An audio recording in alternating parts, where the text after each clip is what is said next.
Hello there. Today I thought I'd give a quick, short guide on how to handle Russia at the start of Victoria 2.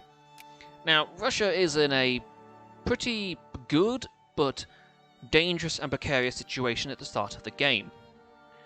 First, your economy is basically you're losing money. An easy way to fix this is to go maximum tax, maximum tariffs. You can sometimes fix this by putting your navy to just completely defunding the navy.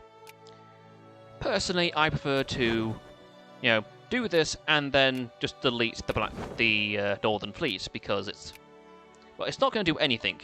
In a war against Sweden, Sweden will normally beat you on the navy front. Same for Prussia or the United Kingdoms. Also, the fleet's not really going to do very much here. You're not going to want to fight Sweden, and Prussia you're going to want to ally. So there's no real point. It depends on how you want to do it. Sometimes it's best to just leave the navies as they are and deploy the Black Sea Fleet up here to unite the two fleets. I usually focus on, the Ottoman Empire because it's an easy naval front to handle. There's only, 4 seas: the Sea of Azov, the Gulf of Odessa, the Eastern Black Sea, and the Gulf of Varna, and the Sea of Marmara. Because Constantinople. Now, economy-wise, that should fix you. It should fix you. Be a bit careful though, because as you can tell, the militaries and your military will heavily suck out your economy's money. So be careful. Now, technology-wise, I recommend not going army or navy unless you're really expansionist at the start of the game. Unless you're planning to take, let's say, West Prussia or Ostprussia from Prussia, there is no point going tech. You can quite literally, with the starting 5 tech over on the army, decimate the entire Austrian Empire if you wished, as the Russians were a standing army. You outnumber the Austrians by a good 7 million people. There is nothing Austria can do. Prussia, on the other hand, will fight back despite being, 12 million people less than you. That is because Prussia has a lot of allies. Basically, all of Germany. Now, with that all sorted, let's go on to the army. Personally, I like to scrap the army. I didn't hotkey that. Personally, I scrap the entire army. Mostly because I don't like reorganizing it. It's just a bunch of really badly planned out units. Now, let's set a rally point and say Kiev. Now, I suggest splitting it where there are good, supply at the start of the game. Mostly because of, the situation. If you plan to fight Prussia, having an army in Poland and Lithuania is a good idea. If you're going to fight Austria, having it in Ukraine and Belarus and Poland is also a good idea. If you fight the Ottomans, basically just have to defend Armenia and Georgia and Bessarabia. Now for units, I tend to go for 5 infantry, 5 artillery. Now you can go for, let's say, 4 infantry and 1 hussar. That is better for offensive armies. However, if you want to be defensive and then offensive at the same mindset, sometimes it's better to just go 5-5. 5 artillery, 5 infantry.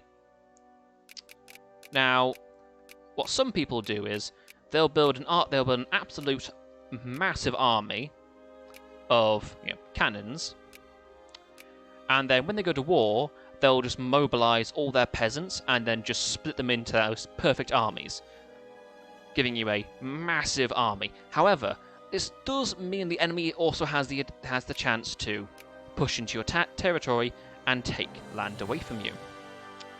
This isn't something you're going to really want to happen, because that does affect your economy and industry. If you start losing money, the rebels start rising, and that is something you don't want.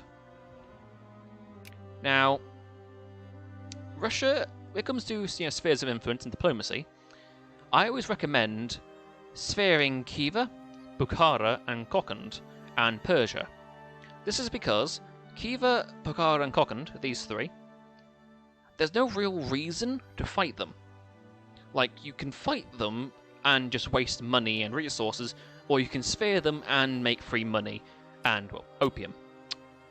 Gotta love the opium. It's one of the few resources Russia can get access to early in the game. Opium and a bit of tea in Poti and Batum. I do recommend going to war against the Ottomans and taking Kars. Allying Persia and sphering it will be a good asset in this. Most because the Persians usually have a bigger army than the Ottomans do. They also usually westernize quite quickly. Not as fast as Japan, but still very fast. I do also recommend releasing Moldavia and Wallachia from the Ottoman Empire. This is so they can form Romania and you can form another buffer state between you and the Ottomans. Usually it's best to just completely annihilate the Austrians by taking West Galicia and East Galicia, and then just freeing the Romanian states. This is because the Austrians, while a good ally, are generally useless. Like, a good Germany will just destroy them, and a good France will destroy them.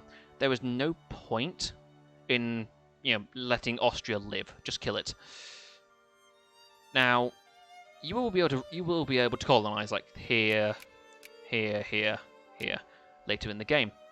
But at the start of the game, you can colonize Sakhalin. However, there is no port near it. The nearest port is Sevastopol, which is, well, other side of the planet. But that can be fixed by easily just, in this case, building a naval base in Okhotsk. Okhotsk, however you pronounce that word. And this will allow you to colonize this area. Now, colonization score is this little bit here, colonial power, which is also reliant on your, technology and your navy. However, it also affects places like your colonies, so like Alaska. Until Alaska is turned into a province, it is going to consume your colonial power. Now, I always recommend building a naval base in Sitka in Russian Alaska, because that is where the precious ores are going to spawn. This usually means it's easier for immigrants to go there. America's just chaos. Ignore America. There is no point in going there. Now, further on the diplomacy and other methods idea, in Manchuria, if you sphere Manchuria, it gives you a decision. Obviously, we don't have Manchuria sphered, but it gives you a decision to essentially annex Outer Manchuria, which gives you a bunch of nice coal provinces and a bit of wheat. And obviously Vladivostok, which is at the moment Haitian Way. It also usually allows you to prevent Japan from going bonkers, because Japan, if you don't take this, Japan usually will go to war and annex this territory, outside of just annexing Korea as well. That's if the AI can be bothered to do anything, which is usually not the case. The AI in Japan are usually quite pacifist. The Spanish, however, cannot be said. The Spanish will completely destroy everything that is not civilized. Now, obviously for tech, don't go navy, don't go army unless you're going offensive. If you're still hemorrhaging funds, I recommend going stock exchange, ad hoc, or freedom of trade. This will give you, tax or admin efficiency, or it will give you more mining output or farming output. And if you're going for sphere, mass sphering, this can also be useful because it gives you, diplomatic influence. I always recommend leaving late classical theory and organized factories until you start forming a proper industry, because they don't really come effective until then. Culture you can largely ignore. I do recommend when it comes to 1840 getting idealism, because that boosts your research speed, and that is always useful. Now for industry, if either you're having trouble with resources or you're having trouble with money, I recommend going practical steam engine, mechanical production, or clean coal.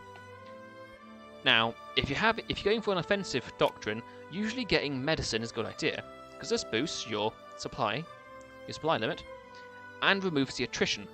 Now, without medicine, your army will just completely get attrition and will be demolished quite quickly. But with medicine, you usually don't have to deal with this. This is why I always recommend going for it first. Now, if you're going for a heavy industry Russia, obviously most of Russia's resources are quite spread out. Some provinces, let's say in Moscow, only have wood and a bit of grain. But they're not likely to import, iron from the Samara place. So, obviously, if you're going for this, you have to swap out your party from the Conservatives to the Pan-Slavic reactionaries. This will allow you to build, factories. Usually I like going for something simple like cement, which will always make you money. Despite what nation you are, it's a cheap, easy factory and good to make, which will help you later in the game if you have an established industry. Now, when it comes to population, I always recommend looking at your number one provinces. You're always going to want at least 2% clergymen. Always focus on clergymen at the start. Want at least 2%, because 2% gives you the maximum amount of learning efficiency, which affects literacy. Now, literacy affects your research, which obviously affects how fast you can research technologies, which in the end will provide you a great number of assets. Now, I hope this has given people a bit of help in how to do Russia. I know the video is a bit chaotic. I apologize for that. It's something I'm not very good at. I can't exactly slow myself down. So I hope you enjoyed the video, and I hope it helps you. The Russian Empire can be a strong nation if you know what you're doing. I wish you all the best. Have fun.